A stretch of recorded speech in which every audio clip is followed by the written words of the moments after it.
ওবায়দুল কাদের, আসাদুজ্জামান, তারপর শিক্ষামন্ত্রী এবং আইনমন্ত্রীকে পদত্যাগের দাবি করেছে আমাদের শিক্ষার্থী ভাই। আসসালামু আলাইকুম বন্ধুরা, আপনাদেরকে গো সার্ভার ডেইলি চ্যানেলের পক্ষ থেকে স্বাগত জানাই। আমি ঘন্টায় ঘন্টায় আপনাদেরকে প্রবাসীদেরকে নিউজ আপডেট দেওয়ার চেষ্টা করতেছি। বাংলাদেশে ইন্টারনেট সমস্যার কারণে প্রবাসীরা গুরুত্বপূর্ণ নিউজগুলো পাচ্ছে না, অথেন্টিক কোনো নিউজ পাচ্ছে না।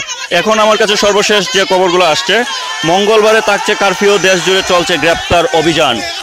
বাংলাদেশের 3 দিন ধরে চলছে কারফিউ, ইন্টারনেট, ব্যবসা বাণিজ্য ও যোগাযোগ বন্ধ রয়েছে। এখানে সর্বশেষ কিছু খবর সংক্ষেপে উল্লেখ করা হলো। রোববার ও সোমবার পর নির্বাহী আদেশে মঙ্গলবার সাধারণ ছুটি ঘোষণা করা হয়েছে, বেড়েছে কারফিউয়ের মেয়াদ। কোটা সংস্কার প্রজ্ঞাপনের সোমবার প্রধানমন্ত্রী শেখ হাসিনার অনুমোদন দিয়েছে বলে জানা যাচ্ছে।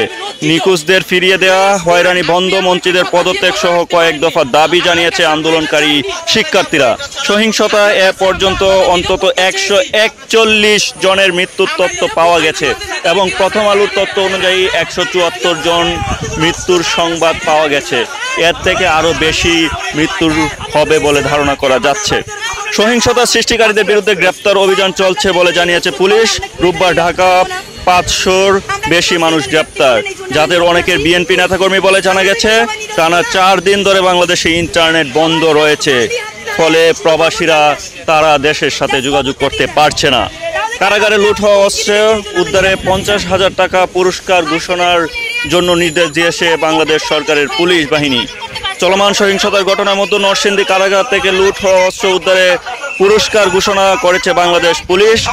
সকালে বাংলাদেশ পুলিশের মহাপরিদর্শক আব্দুল্লাহ আল মামুন নরসিংদী কারাগার পরিদর্শনে গিয়ে বলেন, জেলা কারাগার থেকে লুট হওয়া 85টি অস্ত্রের মধ্যে রয়েছে 21টি অস্ত্র উদ্ধার করা হয়েছে। 64 জনকে গ্রেপ্তার করা হয়েছে। লুট হওয়া বাকি অস্ত্র উদ্ধার করে দিতে পারলে প্রতিটি অস্ত্রের জন্য 50,000 টাকা পুরস্কার দেওয়া হবে।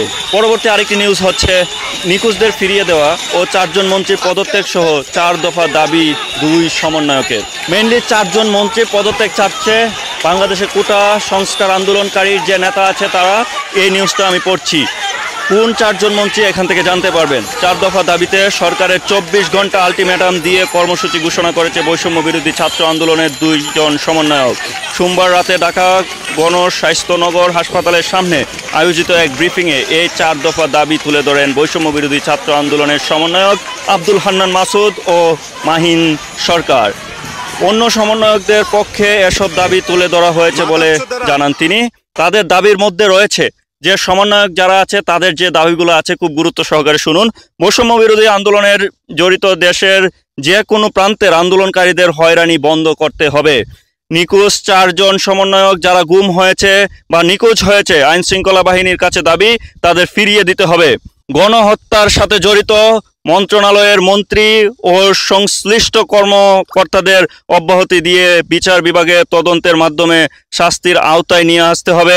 পাশাপাশি বিচার বিভাগীয় তদন্ত চলাকালীন সময়ে সড়ক পরিবহন, স্বরাষ্ট্র, শিক্ষা ও আইনমন্ত্রীকে অব্যাহতি দিয়ে তদন্ত করতে হবে। এই 4 জন মন্ত্রীকে, এর মধ্যে ওবায়দুল কাদের, আসাদুজ্জামান, তারপর শিক্ষামন্ত্রী এবং আইনমন্ত্রীকে পদত্যাগের দাবি করেছে আমাদের শিক্ষার্থী ভাই বোনেরা। ছাত্রলীগের কেন্দ্রীয় সভাপতি ও সাধারণ সম্পাদক সহ দেশের বিশ্ববিদ্যালয়গুলোর ছাত্রদের উপর হামলা হয়েছে। সেসব হামলায় জড়িত ছাত্রলীগের নেতাদের পদ থেকে অপসারণ করে আইনের আওতায় আনতে হবে। বাংলাদেশ সরকারের যে কিছু ওয়েবসাইট আছে এগুলো হ্যাকাররা হ্যাক করে ফেলেছে। এর মধ্যে বাংলাদেশ ব্যাংকের যে মেইন ওয়েবসাইটটা আছে এটাকে হ্যাকার হ্যাক করে ফেলেছে।